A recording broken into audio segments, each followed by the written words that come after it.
Hey, Composing Gloves here, and today we are going to be moving into composing a track for Chiptune. We're going to be focusing on just getting a melody rolling off at the beginning, but we're at the point now where we just really need to do some composition. That's what needs to happen. And so I'm going to be using renoise, and as a result, my methods for generating the sounds may be different, and the methods I use to interact with my sounds will be different.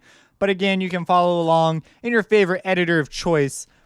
Generating the sounds will be really easy if you use a plugin. But with renoise, it's a little more intuitive to use a sample. So I'm going to use a sample, and that's just what we're going to do. I have no idea how long it's going to be. Here's a preview of what we will accomplish in this video.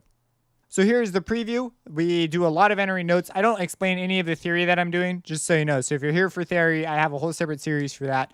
But you see my workflow, what we do. If there's something I feel like needs to be explained, I go ahead and mention some things about it. But for the most part, it's pretty straightforward. Everyone, it's like, I don't get incredibly fancy with this sort of stuff. So anyways, here's the preview.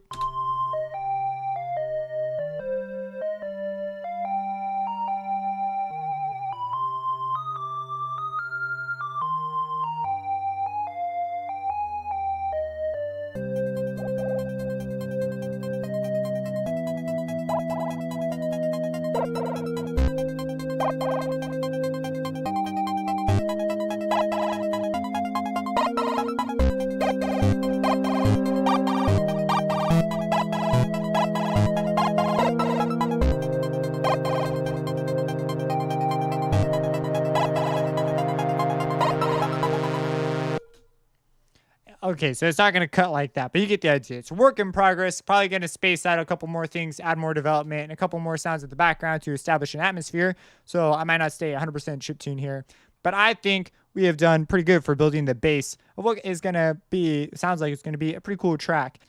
So that was the preview, and let's go ahead and begin because I have no idea what I just made. So let's go ahead and do something. So I think for our lead, I'm picturing sort of a fast, upbeat sort of chiptune type deal. So I'm going to use a triangle for my lead, and I'm going to go into my sampler and I'm saying and a lot, pitch it up by 36, and let's hear it.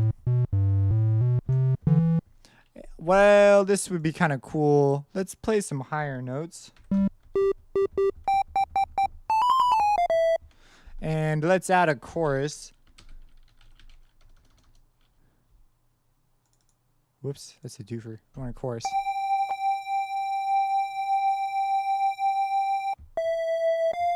And an EQ. Now this is more fancy than what they had, but you get the idea. We're making chiptune. The rules are a little more open.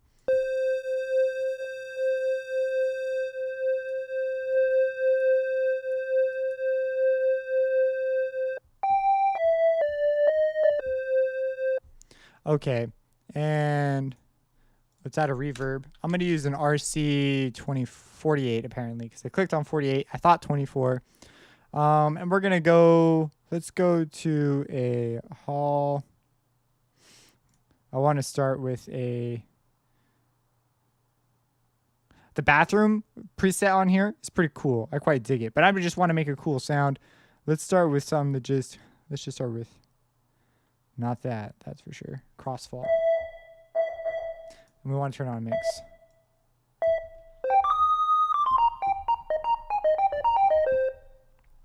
Cool. And let's go ahead and make it, let's turn it down a bit. It's quite loud. So now when I compose, I don't worry at all about clipping or anything. That's all stuff that I deal with. If I was recording, that'd be a problem. But I'm not recording right now, so it doesn't matter. Because I can turn everything down and restore it. And so I deal with all that stuff in my mix down stage, which I'll probably show you some of the mix down stage here, but that's really just it's just mixing principles. So just go watch the mixing series if you're interested in that. I'm gonna use track 1 for my lead, obviously, because I have all my stuff on track 1. But later on, when I do my mix, I always move my drums, specifically the kick and the snare, to the first 2 tracks so that I can use signal followers to sidechain everything else. Because if your kick is after something, the signal follower can't look ahead in there for whatever reason. So I make sure it's on the front. But that's something I just deal with when I'm mixing. So let's go ahead and put down a melody. I'm thinking of let's hear our tempo. I'm thinking something like 145-ish. A lot of chiptune that's like the melodic stuff's up there in tempo. Not quite drum and bass. It's like lower end drum and bass because some drum and basses can get down into the 150s, but it's very unusual for it to get that slow. So let's go ahead and we are now entering into edit mode. Bum bum bum. Something in bump bump bump bump bump. I don't know. Let's mess around in C minor.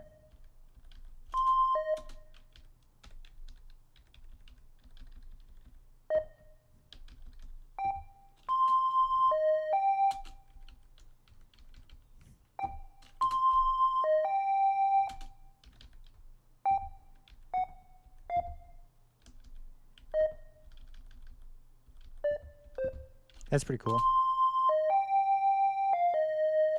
I'm off by a little bit. It just tends to be the way that it happens.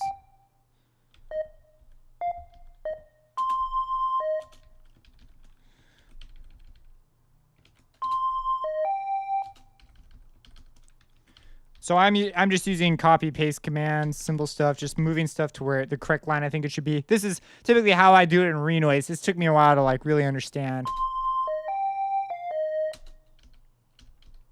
So it sounds like I'm doing something like this. So I'm na na na na na na na. That a lot of really good melodies aren't that like crazy, you know?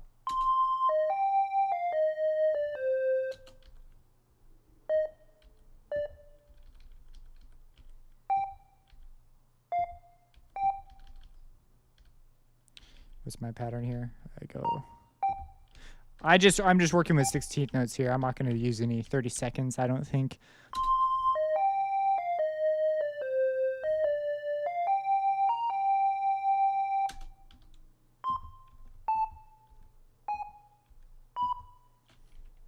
And then let's see if we can add in glide somewhere.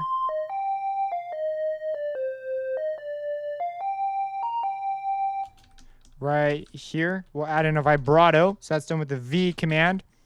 And I will put an A with a depth of 3.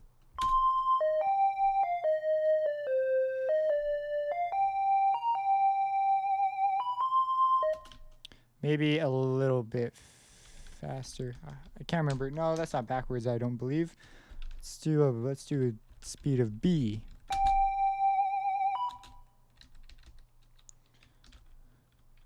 Double check. Yep, that's definitely the speed. Okay. We'll do C then, and we'll do 3 still.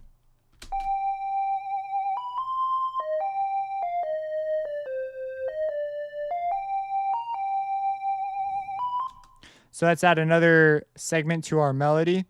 And I'm going to clone our pattern here.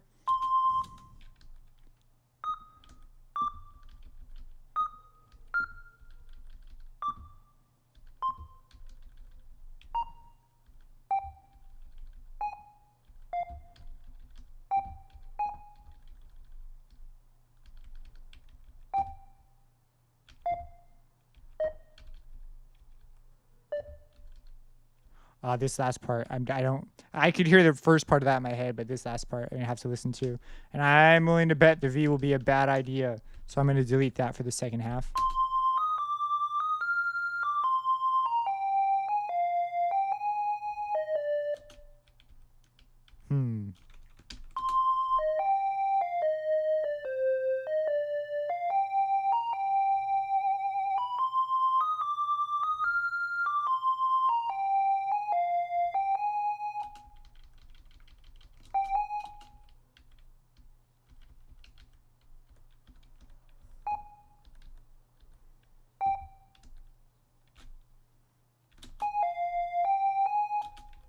No, it needs to be there.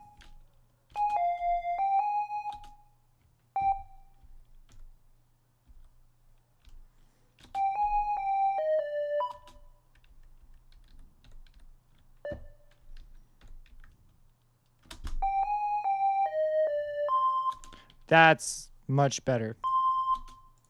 And so I'm thinking maybe we'll just have a little intro with that as our idea. So we say, okay, here's our melody. And then, whoops, I hit the wrong button. We'll go down an octave here. And we will introduce a new segment here. So I'll name them. So this will be like our intro theme. And we could add maybe something to complement it. So we'll name it, we will name it counter something. And I normally don't introduce my color scheme until my mix because that's when I tend to use it. But my leads are always purple. If I have vocals in a track, they're purple. And if so I'll make these both purple. This is less important, so I make it a darker version of purple. Which is something I've more recently started doing if it's available. And some people in Renoise, you can even color the background blend. So you see, it's like, oh, okay, that's where my lead's at. That could be quite handy. I've only recently started doing that, so I'm not totally comfortable with it yet. But we can actually call the same sample, so we don't need to waste more sources, and add it here. So then we could treat it different. So that's what we have right now. Whoops, put down some notes. We'll exit edit mode. And this one, I'm thinking actually let's just duplicate this track. So to duplicate a track, you just hit Control D. We'll duplicate it. We'll just call it counter. And this one we can just leave as like track 2 or whatever. Come back to that. So it's purple too. Look at that. It's all the same processing. Just so I can view it separately, and if I want to write different effect commands for it, I can. See, I didn't get too nuts here, but maybe we'll toss in some of those chord blips because that is something that I definitely want to cover here. Some of this will be more, I'll toss in some stuff just for technical reasons, not necessarily the most musical reasons. So let's go ahead and add in our next. So we have, so I'm thinking we'll just have something sort of down lower in the register.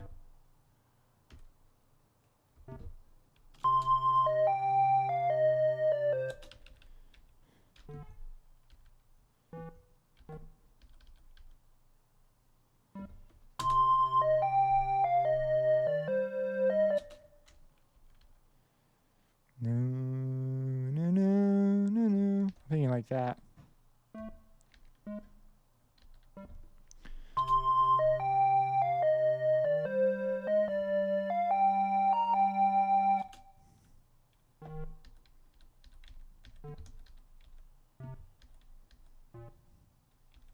Whoops, it's one too low.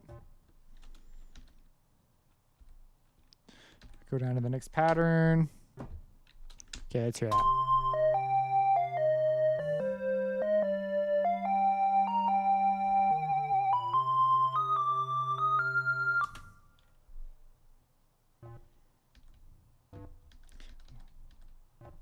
That'll be interesting because this octave thing, I did not do that yet, so that'll be interesting.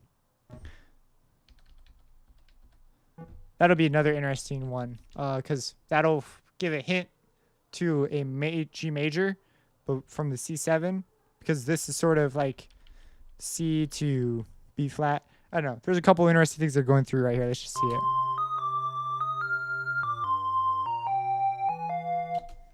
Yeah, I didn't think it. It was an experiment. Failed experiment. It's just too much movement, I think.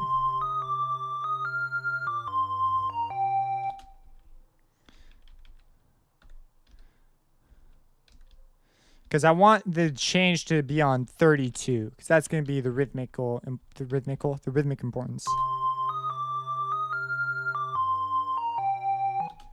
And then let's change this to a more reasonable note. That's the same note. That won't work out. Let's do something like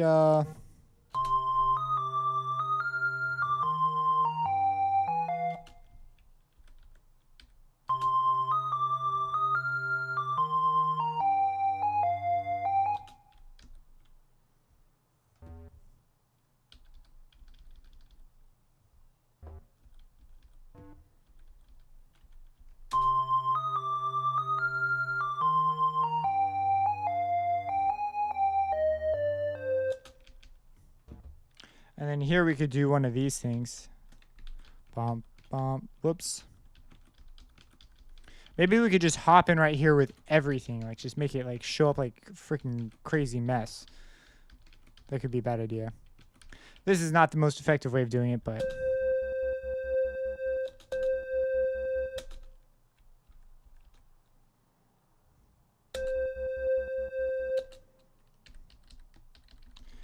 Let's make these.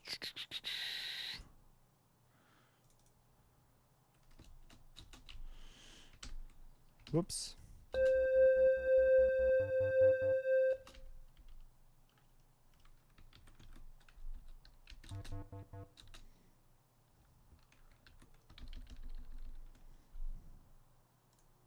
Make it an A. Oh, maybe this could work.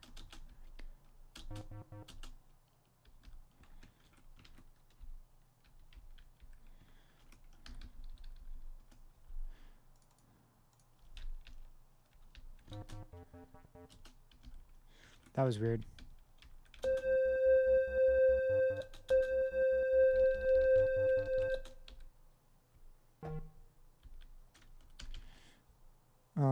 What am I on? C6. So this needs to go up 2 octaves. So C is just a lot of inputting notes.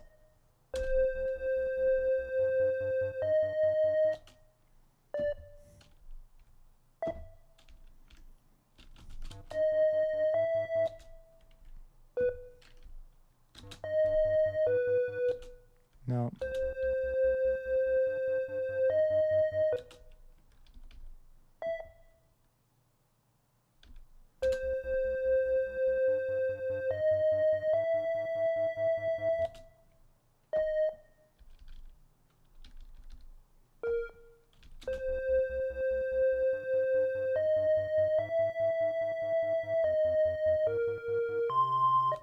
Ho, ho, ho, ho, ho. Because I'm working in sort of phrases, I want to finish the phrase. And then we'll move on to adding another part in. Because I think we'll get to another part right now. This isn't necessarily the bass either. It could be sort of perceived like that, I suppose. But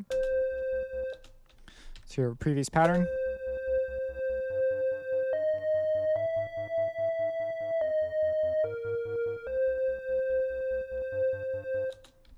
Now, I haven't added embellishments yet.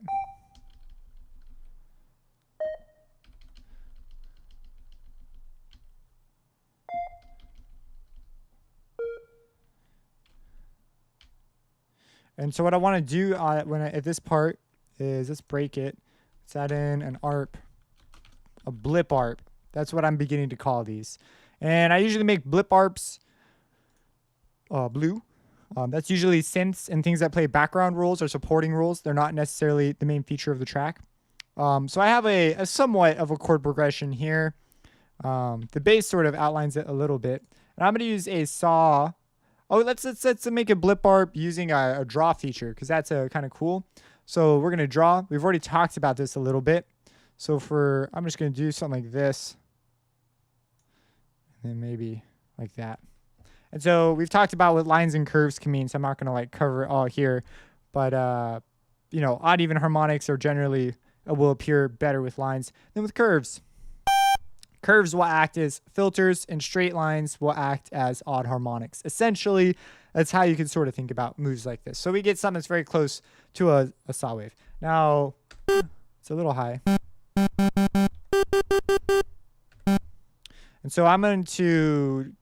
Let's rename this. Whoops, not Control E, Control R. I'm gonna name it ARP saw. It's not really a saw, but it sounds similar enough to a saw wave. And I'm gonna EQ a little bit because these things can get quite nasty. Now I love using neutron. The more I use it, the more in love I fall with it. But I'm not gonna pull it out as part of this. Part of the reason is I think neutron takes more processing than the renoise in native stuff. Now, I don't know that for sure. It's just my guess. It's the stuff that comes with the program, probably more CPU friendly. It could be a total error on thinking on my part. But let's exit edit mode too. I want there to be some high end, but nothing like that. And what I want this delay to have, well, I just said it. I want it to have a delay. And there's 2 delays in renoise. I'm going to turn on line sync and make it 2-3. There's just a delay. Sounds like that. And I want this to play that perhaps softer. And what I like to do with blip noises, so this is the thing that's going to go boom, boom, boom. That's like a terrible audio example, but you'll see right now. So I'm going to have it go, I'm going to have it play a low C. And oh, you know what? This might not work well. I might have it go through. I'm going to assign a second track for the bass part because I want the delay. I want the ARP to have the delay. So I'm going to have a second track calling the same sample. It's going to go. Cool. And then right there, it's going to go A3-7, which is the minor. It's a minor chord. So it's going to play a C, and then it's going to play 3 notes away from C, and then it's going to play 7 notes away from C. I'm going to use this to outline my chords in just a cool way. I'm going to put an off command here. Oh, yeah. And this should be much higher. This rarely sounds good when it's that low.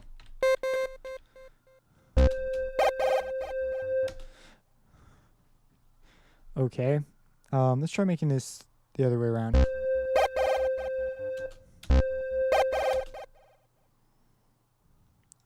It might be better to bring in the pluck bass after this comes in. So maybe we'll just have this sort of chime in and out. So I have this. And then right here we'll have an E. And we're going to have this play an E major chord. So we're going to have A. I'm just going to do root position. So A4-7.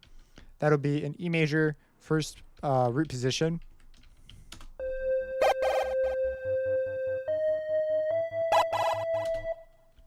That was earlier than I wanted, so I'll put it down here.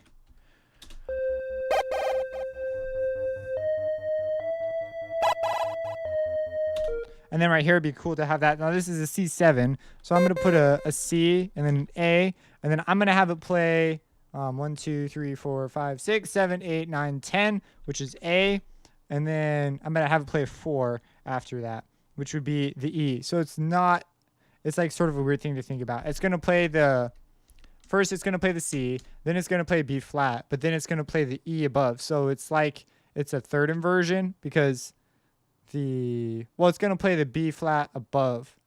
So I guess it sort of makes sense. It's just weird that the E comes after, but it's an arpeggiation. So it's still root position because C is still the lowest note.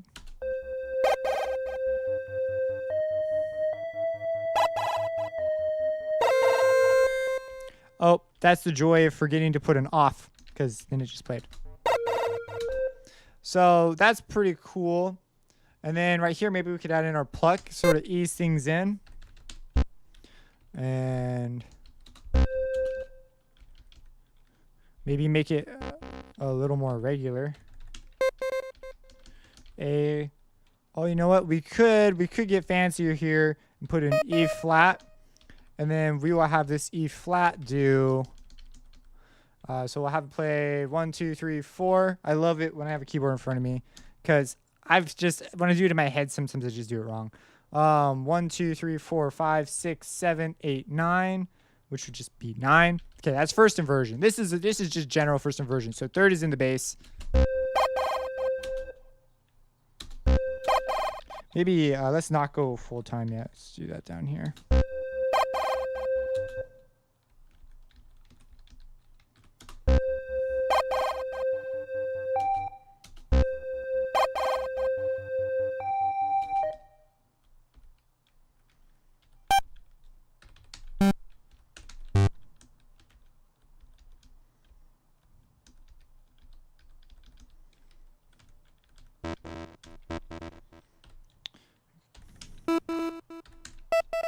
Put an A. We'll put a 4-7. I won't mess with inversions. Just go.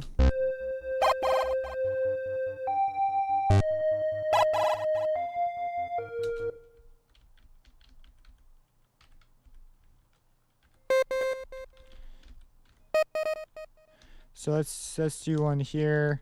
We're gonna play A and then 1, 2, 3, 4, 5, 6, 7. And then 7, 8, 9. Let's just do 8, 7, 9.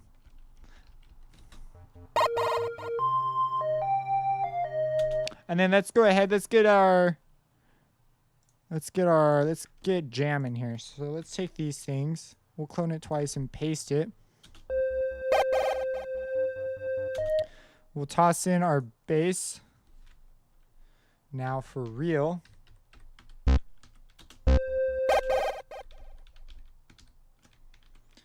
Control X, Control V. And then we'll put a G. Whoops. That was too low. And then we'll put a so we go.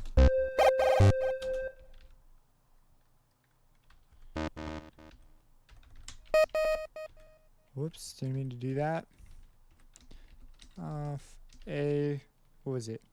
I did a 4. All right, 1, 2, 3, 4, 5, 6, 7, 8, 9, 4, 9. First.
Let's add in a up command here.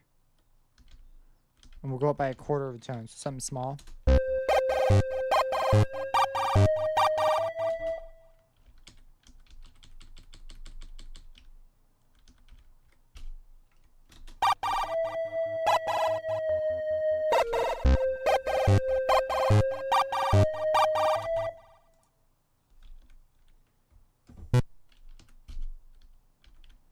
Just here.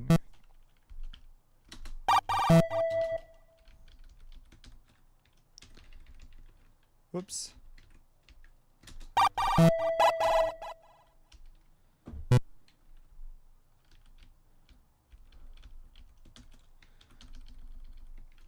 think I already had that copy and pasted.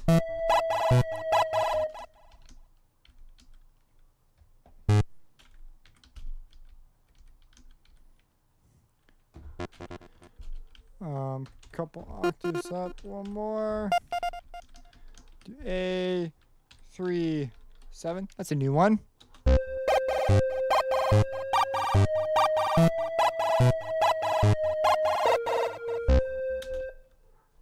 So okay, so let's go ahead and toss in. Let's hear it how it sounds from the beginning.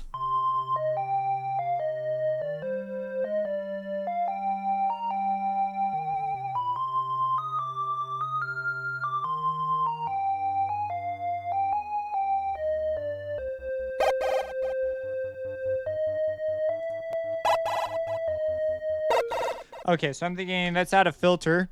We'll use an analog filter. A low pass is totally cool. We're going to automate it, and I'm going to zoom out. And pattern 2, we're going to have our filter start off and turn on. And then at pattern 4, we'll be full going. So just some automation.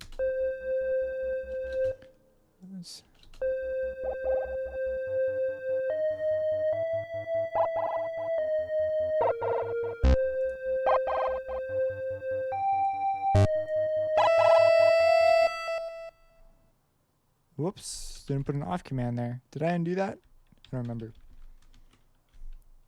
I believe this is 28. And we'll name it The Tube, because this is a YouTube tutorial.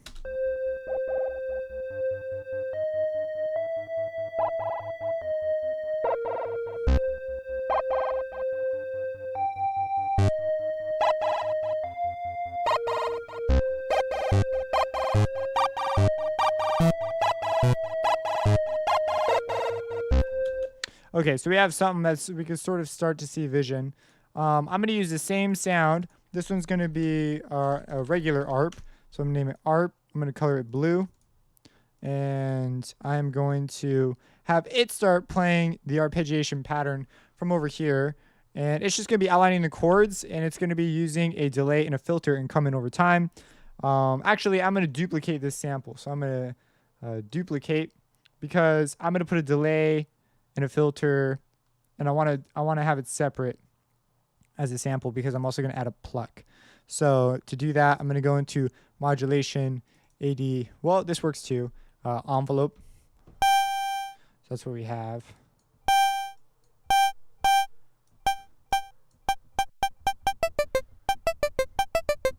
Cool.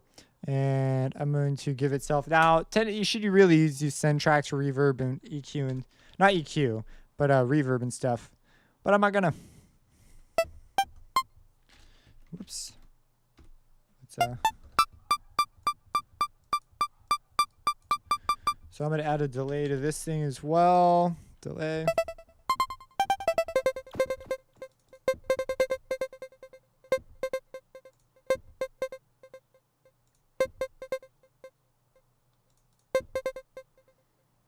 Okay. And it's going to begin playing way back. We'll have it start at the very beginning, right? Enter edit mode. Super afraid I'm gonna accidentally hit the stop recording key. And we'll hit Control 2.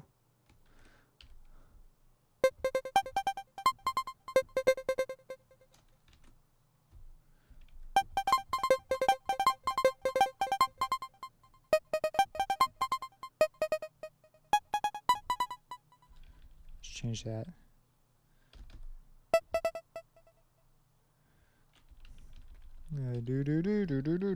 Do.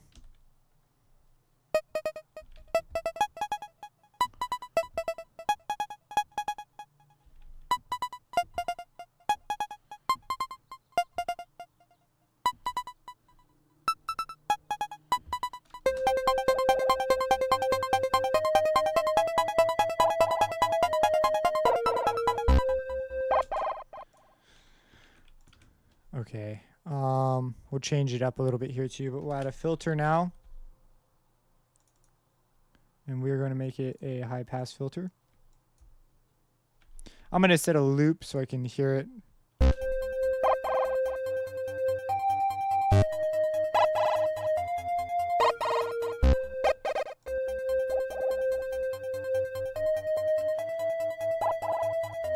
Let's automate the filter cutoff. Pattern 2 is going to be completely on.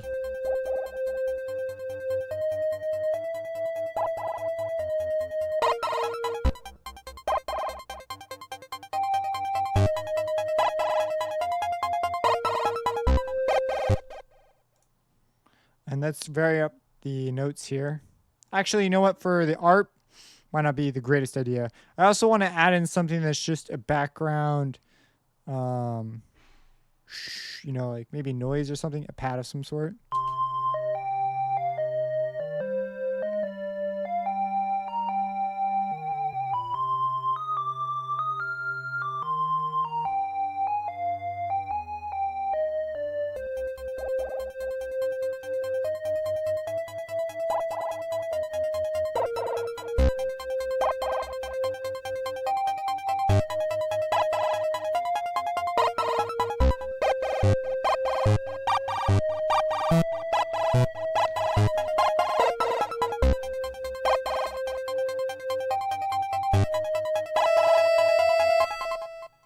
The heck, man? Why does that always come back to haunt me?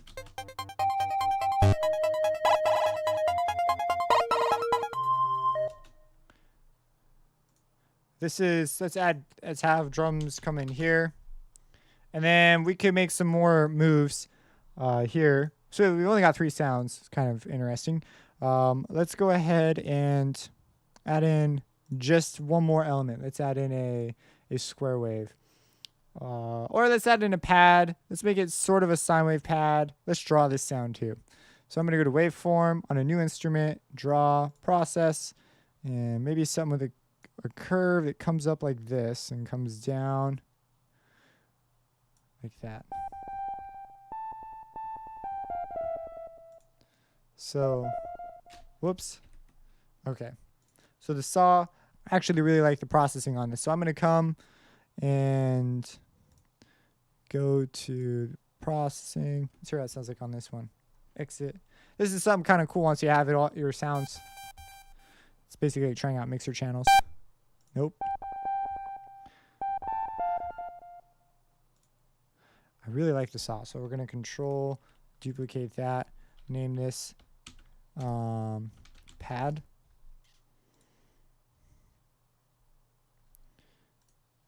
And we are going to have this one playing long notes.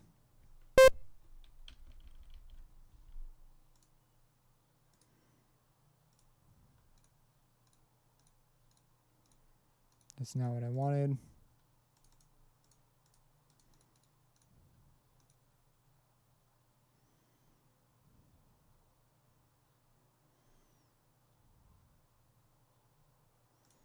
Duplicate. That's what I wanted. This one can be deleted. Okay. So I'm thinking some lower notes.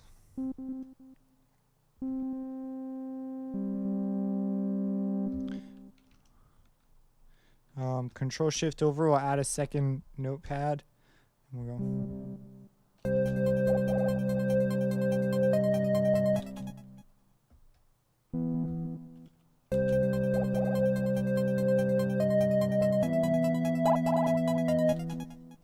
Let's get rid of the delay.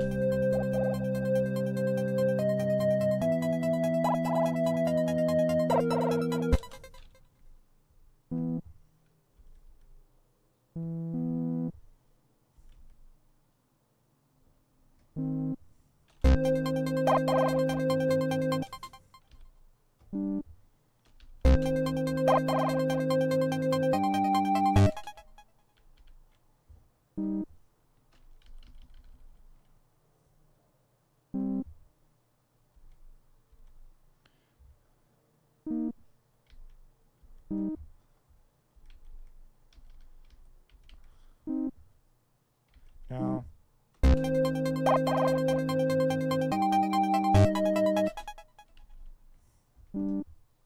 That's what I want to do, but I know it's going to clash. Maybe do.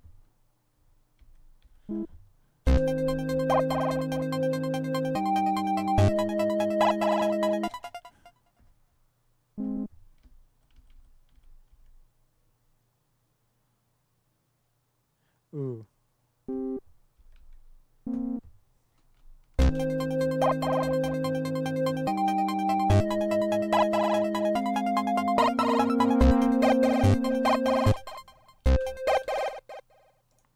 We'll see if that thing stays the way it does, but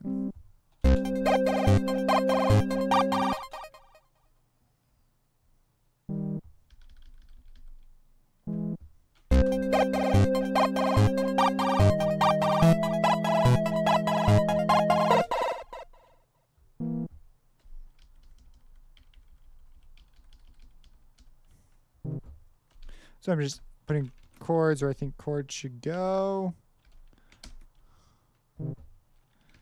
Move up a couple patterns. We're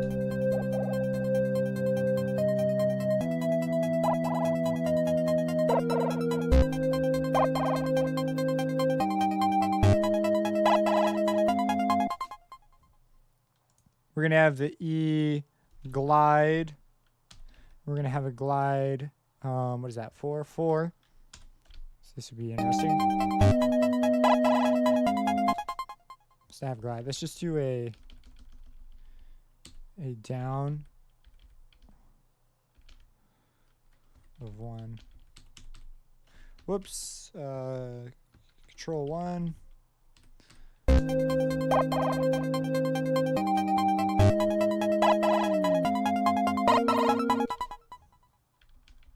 Try putting 2 here and a 0 there.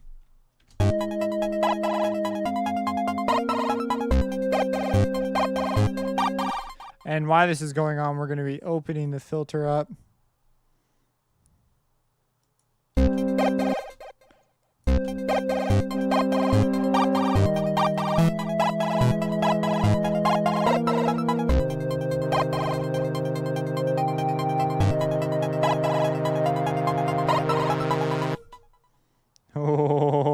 think we'll end it right there for now and call this tutorial good for now. So here's the preview. We do a lot of entering notes. I don't explain any of the theory that I'm doing, just so you know. So if you're here for theory, I have a whole separate series for that. But you see my workflow, what we do. If there's something I feel like needs to be explained, I go ahead and mention some things about it. But for the most part, it's pretty straightforward. Everyone, like, it's like, I don't get incredibly fancy with this sort of stuff. So anyways, here's the preview.